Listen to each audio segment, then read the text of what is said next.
Today we celebrate the life of a clown that was taken from us much too soon. Ronald McDonald. Clown, entertainer, lover, to some, I'm sure. Died August 2016. Cause of death? Creepy clowns. What's even sadder though is that this is even news to some of you. Now Ronald McDonald is being sidelined. You won't be seeing Ronald McDonald around as often anymore. Mark explains how McDonald's has made Ronald a clown in hiding.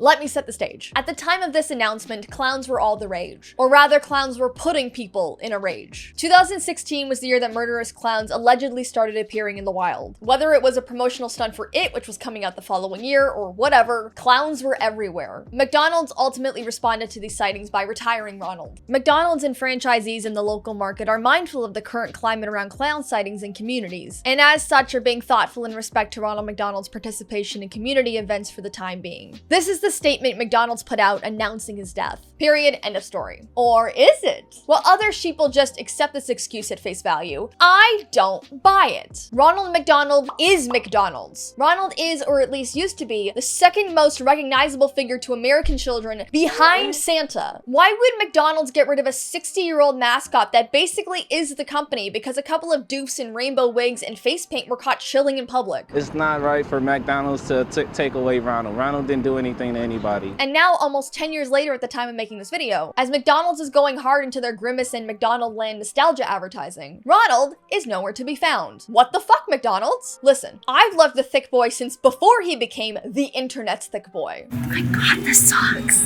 Look at them. $5 well spent? I would say maybe. But to replace the clown with him from out of nowhere? That's just rude. What happened to our burger papa? I need to know. We need to know. So I did some digging and oh boy, is there a crispy conspiracy happening here. Now, I know what some of you are thinking. Of course they got rid of Ronald. Clowns are creepy, he's creepy, burn them all. Oh, I never thought of that. That's so smart. Shut up. Yes, as a party clown myself, I know that clowns in general are creepy and Ronald is a clown. But that's not a thought specific to 2016 and beyond. Do you think we just fucked around and found out that clowns were unnerving when Trump was elected? The Simpsons, almost from the beginning, often referenced how creepy clowns were. There was a creepy clown in Poltergeist. It was based on the fact that kids thought clowns were scary. These media weren't just pulling a cliche from their ass. Clowns are weird, and Ronald looks like he's no exception. Here is the original 1963 Ronald. If you don't think that didn't scare the shit out of some kids, you're a fool. Isn't that McDonald's hamburger delicious? Mom told me never to talk to strangers. Get that food away from your penis, Ronald. It does not belong there. You might also assume that clowns became exceptionally more terrifying in 2016 because of that whole killer clown standing in fields thing that McDonald's cited. But also no. One, there was no proof that those clown sightings were anything more than isolated pranks or planned videos. Especially since there were more arrests of people calling in fake clown sightings than actual creepy clowns arrested. Two, creepy clowns in public, whether fake or real, have been happening for years, with 1981 actually being the peak of these incidents. The Summer of Phantom Clowns is what it's officially called. That's a real thing. I'm not joking. And three, and most importantly, no matter how creepy people found clowns, some studies suggest that public perception of Ronald was most likely not influenced by the clown sightings. Now that's not directly what these studies were investigating, but I'm extrapolating the results. A 2016 Morning Consult study found that out of 2,000 Americans polled, 66% didn't find Ronald creepy, and when ranked by order of creepiness with 7 other types of clowns, participants on average ranked him at the bottom of the list, below Pavarotti, the depressed opera clown, party clowns, and a nondescript cartoon. So if Ronald McDonald's death wasn't clown motivated, what could it be? Well, turns out to understand the death of Ronald, you also need to understand how McDonald's, the restaurant, died down.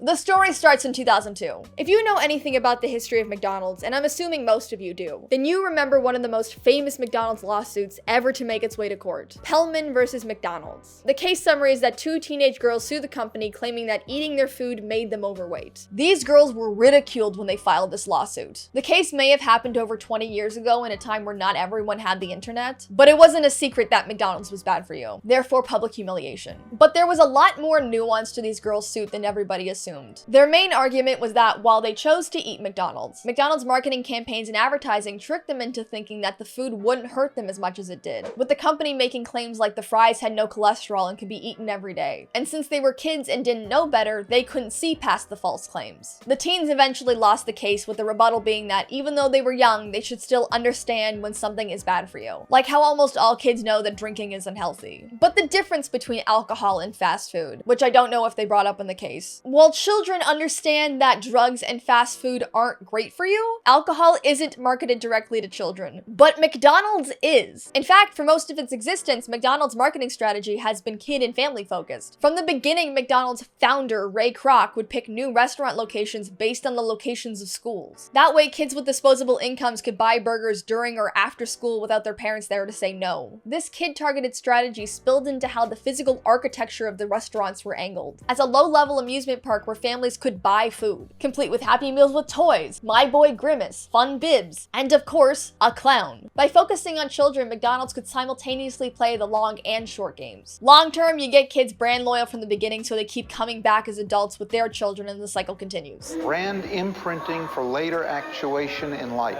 But in the short term, until kids have their own money and can get their own burgers and fries, they tapped into the wine factor or the pester power of the brand. Much like the summer of Phantom Clowns, they are also real things. They're both marketing terms that refer to making a kid want something so much that they literally whine or pester their parents until they get it. The goal is to get them to complain enough that parents have to take them somewhere or get them something to shut them up. The primary way McDonald's gains this pester power before a kid even steps a foot into the restaurant, or has a single ice cream cone, or plays in one urine-infested ball pit, is through TV ads. I sat down with George Longley, a former children's advertiser and suspected love child of Ronald McDonald, to get him to discuss how you achieve that pester power. If you're a Canadian and about my age, he wrote and art-directed some of your formative commercial memories. And Cracker. She's cute. She thinks I'm a girl. Are you related to Ronald McDonald? No. Mystery solved. Did you make fun of me before earlier in the video? I did. What are your feelings about Ronald McDonald? Indifferent. Is that the answer you wanted? He's fine. What are some foundations of a good kid's advert? Every commercial I did, I looked at as almost a short film. Every line the characters say has to not just propel the story forward, but it also has to advance his character. When you did all that, you got a fun little short film that the kids would watch, and they bring the brand closer to their heart, and therefore they'd want to be part of it by consuming the food and buying them the product. So like the McDonald's commercials? I guess like the McDonald's commercials. It's the characters and how they related to each other. And it always tied back to the brand, which was like the fries and the hamburger and the fun. A 2013 study of fast food ads found that out of every McDonald's commercial produced, 40% of them were aimed at children. And despite the company saying that Ronald is for everybody, he only appeared in ads targeting children. The point is that even if kids know that eating McDonald's is bad for them, everything surrounding the food is pulling them in. People may have free will, but companies spend money on advertising because it works. In Canada, for kids, you can't have celebrities endorse the food, but you can create your own celebrities. I guess that's how Ronald McDonald and a lot of the other brands did it. They'd create their own little characters. I am surprisingly a product of that child-specific marketing. This is my 6th-month birthday at McDonald's. Here's my 7th. This is my favorite mug that I use every day. And until I was fairly recently diagnosed with a chronic stomach condition, I went to McDonald's so frequently that it became part of my personal brand. It's also probably why I got the chronic stomach condition, but we don't want to think about that. I am literally living at a dream right now. 7-year-old me would be shitting herself surrounded by this much McDonald's. It's a monkey paw though, because I don't want to eat any of it. I used to sit in McDonald's for like 10 hours straight when I was in university studying, basically just drinking coffee and eating hamburgers. You were so health conscious. What happened to me? Why did you take me to McDonald's so frequently? And by the way, George is also my dad. The answer is they go to the play places. It's for the buy a Happy Meal, throw the kid in the ball pit, and you're done. And that is the answer. Yeah, it wasn't more than what, once a month, honey? No, we went often. Ariana could not eat anything unless it was McDonald's. And the doctor said if that's all she can eat, just feed her. The point is, McDonald's advertising can be powerful. So to go back to the Pellman versus McDonald's lawsuit that we're still talking about, by the way, the people laughing at the teens was indicative of the fact that the public didn't fully understand just how good the company's branding was at brainwashing young people, which is very similar to the first of the cigarette lawsuits. When people were getting laughed at for blaming cigarette companies for making them sick, without understanding what the companies were doing to mask how lethal their products were through ads. But just as the McDonald's lawsuit was lost and people were still mocking the girls, one of the worst things happened to McDonald's since the narrowly avoided Hamburger University massacre of 2000. Yell when you see it. Help Ronald, sailor! Super Size Me. Super Size Me was a huge deal. I mean, what would happen if I ate nothing but McDonald's for 30 days straight?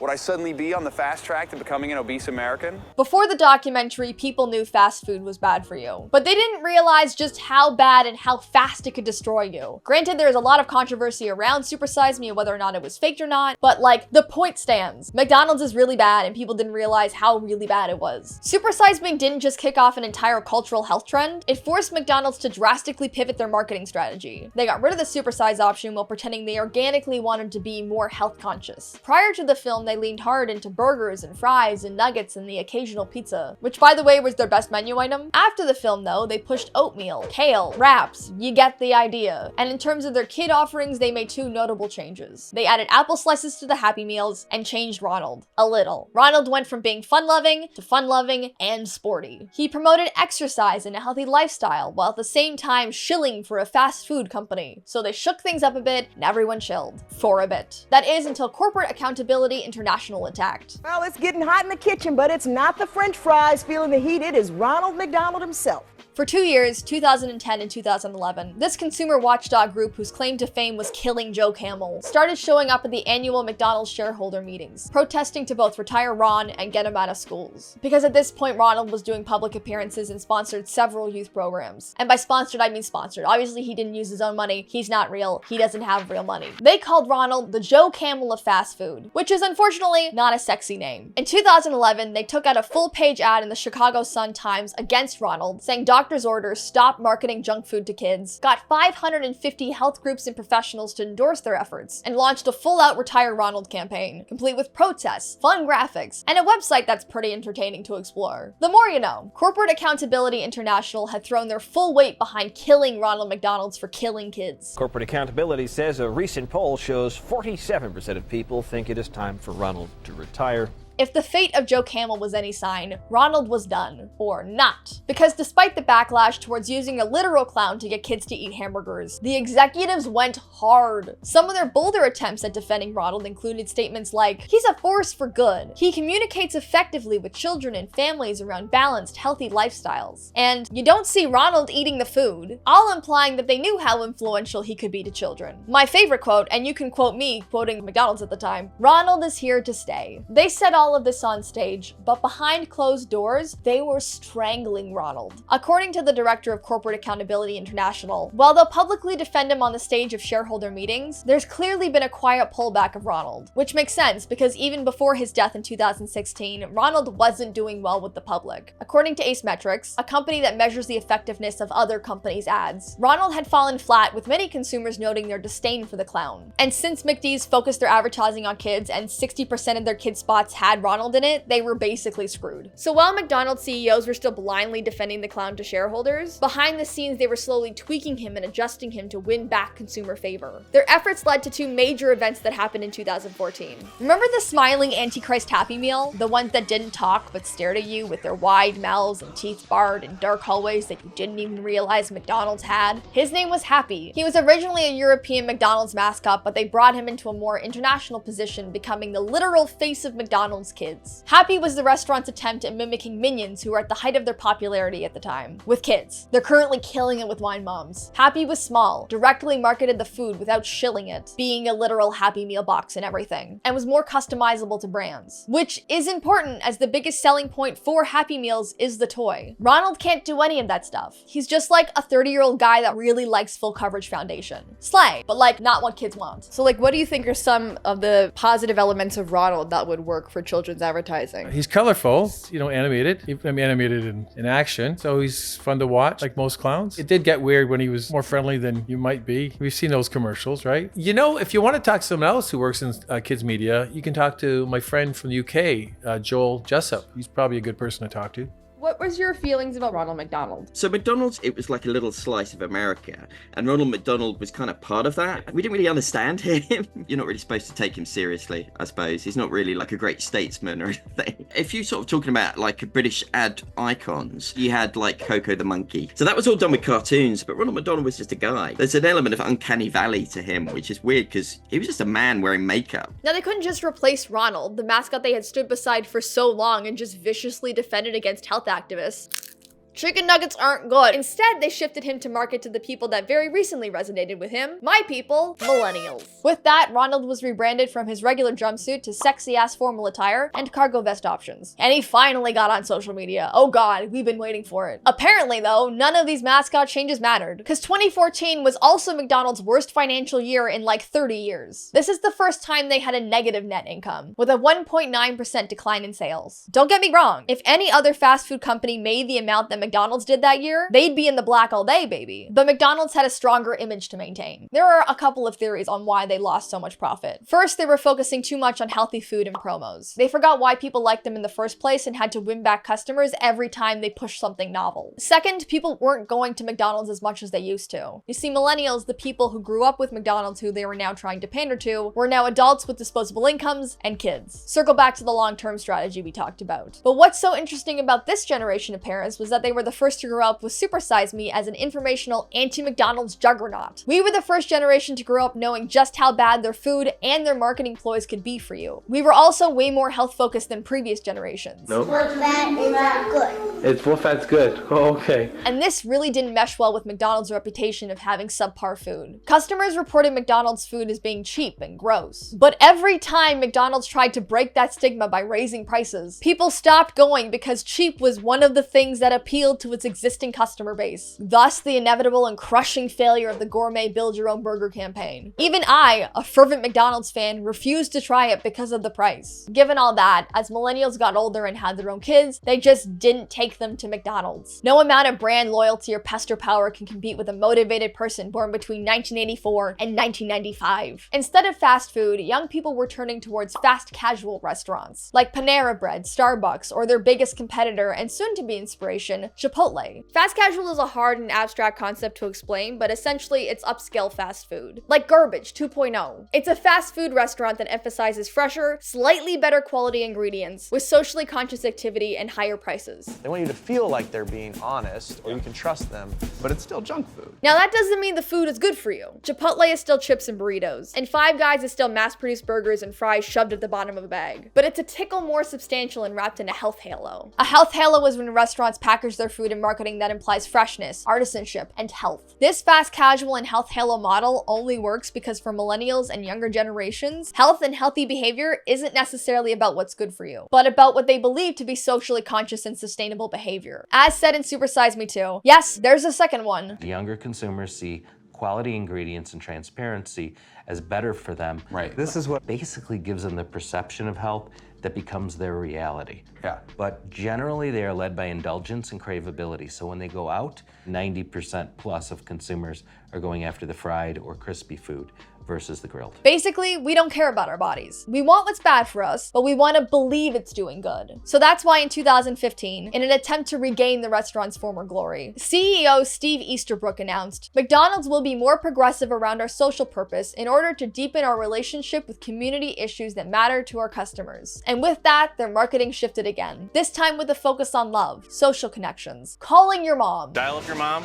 tell her you love her. What the fuck? They went hard into the restaurant redesign, replacing their fun old amusement park theme with wood, modern sharp architecture, and minimalism, removing almost anything distinctly old McDonald's. McDonald's sells itself as a family location now. It's never about, hey kids, get in there. It's about parents taking their kids to McDonald's and it being an experience you have with your family. So we know McDonald's has been like converting their establishments to be a little bit more modern and a little less kid focused. And I thought that meant they also took out the play places, and I think they did for a couple of locations. But like for the ones where they didn't, or like they physically couldn't, they took away all of the color and they made them like gray or cream. Like this is a play place behind me and it is the most sad beige play place I have ever seen. This is the only old McDonald's I know that remains in my area. And it's probably only still kicking because it happened to be modeled after a very slick 50s theme as opposed to the more juvenile 90s theme a lot of the current nostalgia is based on. However, you can see that even though it has a cool vintage feel outside, the inside has been completely gutted and remodeled to match their new modern aesthetic. In terms of revamping their food, they started emphasizing artisanship and the freshness of their ingredients. They started using real eggs in their McMuffins, which I think was a bad choice, but Doug Ford likes them, so sure. The best thing you guys ever did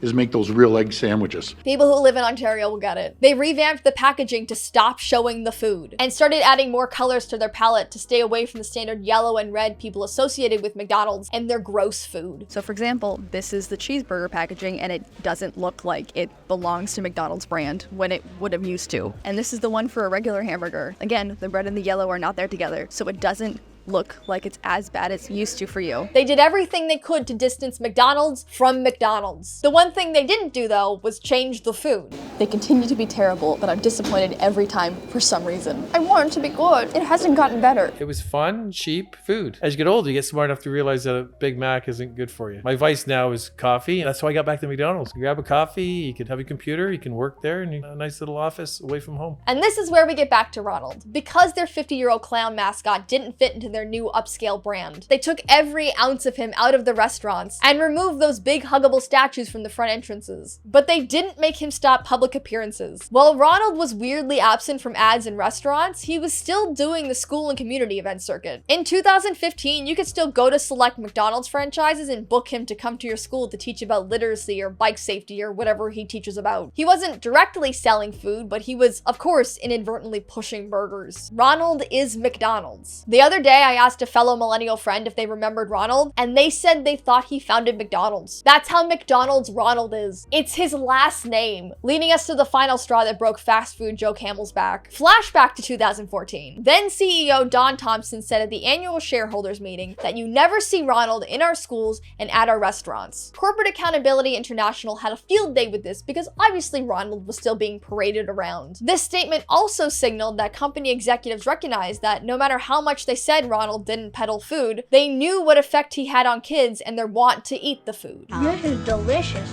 In response, Corporate Accountability International sent out an open letter to the company, assuming this meant policy change for Ronald, ultimately making the public aware of the hypocrisy of the statement. The following year, at the 2015 stakeholder meeting, Corporate Accountability International asked new CEO Steve Easterbrook if they would commit to seeing Ronald out of schools, pointing out the dissonance of McDonald's becoming socially conscious, modern, and healthy, while also sending a joyous figure to covertly push a product they knew was killing kids. At this point, Ronald's new Millennial revamp wasn't working for adults. They were getting flack for having him everywhere, and they were officially going through their third public debacle, calling out not just the company, but Ronald specifically. If they continued to use him, they would continue to be associating themselves with something that was a very outward symbol of obesity, consumerism, and sick children. But they couldn't just say they were wrong and dethrone Ronald. Remember, much like Cocoon, they claimed he would never die. And Ronald McDonald's got something to say. We won't get any older and we won't ever die. They can't just kill him. That would break his heart. They needed a scapegoat. And that scapegoat conveniently came in the form of a bunch of weird people in masks in 2016. Nowadays, Ronald isn't entirely gone. McDonald's did submit a balloon of him to the 2021 Macy's Day Parade, and he shows up at events every so often as his new hipster squishy face self. But he's way more visible on social media. Given everything I learned about how McDonald's battles with Ron's image, I was kind of surprised to see that the company had made him an Instagram in 2015. They only have images of Ronald by himself or with adults, which makes sense given their attempts to market Ronald to adults to trigger whatever nostalgia they may have. But that kind of stopped when in 2021 he went on a road trip and just never came back. Look, I found a Ronald McDonald toy in the stash, but it's from 2009, which makes sense for why they would have him as a toy. No longer. But if you still want to see him on a regular basis, you can still visit McDonald's Twitter or X page if it's still around by the time you're watching this video. Whoever's running that account loves to post pictures of him, sometimes for nostalgia, but mostly to mock him. McDonald's once mighty mascot that represented everything good and fun and happy with fast food is now used to make the brand look a little bit more crispy and keep up with that corporate bitch Wendy. He's not even on the Ronald McDonald House website, the charity they named after him. Instead, you can only see a severed hand in the logo. Recently, McDonald's collaborated with Peace Collective to make quality McDonald's merch. They had Birdie, the serial killer Hamburger, and our thick boy Grimace, but not Ronald. And when Grimace had his birthday, he didn't even invite his clown best friend to the party. Rude, Grimace. Rude. Remember where you came from. This all leads us to the rise of Grimace, from the ashes like a phoenix. While Grimace was part of the original McDonaldland crew, he's one of the few characters that didn't symbolize McDonald's food. He's just a big bisexual purple lump appealing to the older generations that remember him and the younger generations that appreciate the comedic value of a shapeless queen. The death of Ronald McDonald wasn't just the death of the clown.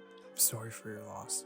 Thank you. It was the death of a decades-long marketing strategy aimed at making a legion of brand-loyal babies, hooking them in and suckling them on the teat of ketchup machines and milkshakes. It was the death of McDonald's as we knew it, but the birth of a new one. I think that sometimes these institutions, because we love them when we're kids, we kind of find it difficult to try and question them when we're older. We don't want to. It's almost like you pull out the bottom card of the tower and suddenly it's going to collapse and it's going to affect your memories. I think certainly a certain amount of gentle analysis is acceptable. After all my research, I found a quote in a paper titled "The McLawsuit: The Fast Food Industry and Legal Accountability for Obesity" that sums up the story I just told you perfectly. A single case is unlikely to change many consumers' minds about fast food. But like class action litigation in other spheres, successive waves of litigation over time can bring new facts to life that turn consumers off this industry. What are some of the things that I used to ask for in relationship to McDonald's? But this is proof that we didn't take you too often because we knew that you wanted the toys. So you could go and buy the toys. We're not going to buy 7 McHappy Meals this 1 month period where the promotion's on. So we used to go in the middle there and just buy you the toy. So if you're looking at someone to point a finger at for who killed Ronald McDonald, it was really all of us. It was the people who ate at the restaurant, were suckered in as kids by their fun advertising, stopped going there as adults, and demanded more from the products they consumed. In a way, it was you. You killed Ronald McDonald. And I hope you're happy because Grimace sure is. And that was my video on who killed Ronald McDonald. I hope you feel sufficiently bad. And now we get to the sponsor of this video, me. I'm the sponsor. And with my sponsorship, I'm saying go watch other ones on my videos. I'm specifically gonna recommend my Spirit of Halloween video. It's very good, and if you're into deep dives of like stores, then that's the video you want to check out next. But with that, thank you for watching. If you enjoyed this video and you want to support the channel, you can push the like button and subscribe. And if you want to see what I'm doing outside of YouTube, you can follow me on Instagram at 500 Days of Ari. I'll see you guys next time. Bye.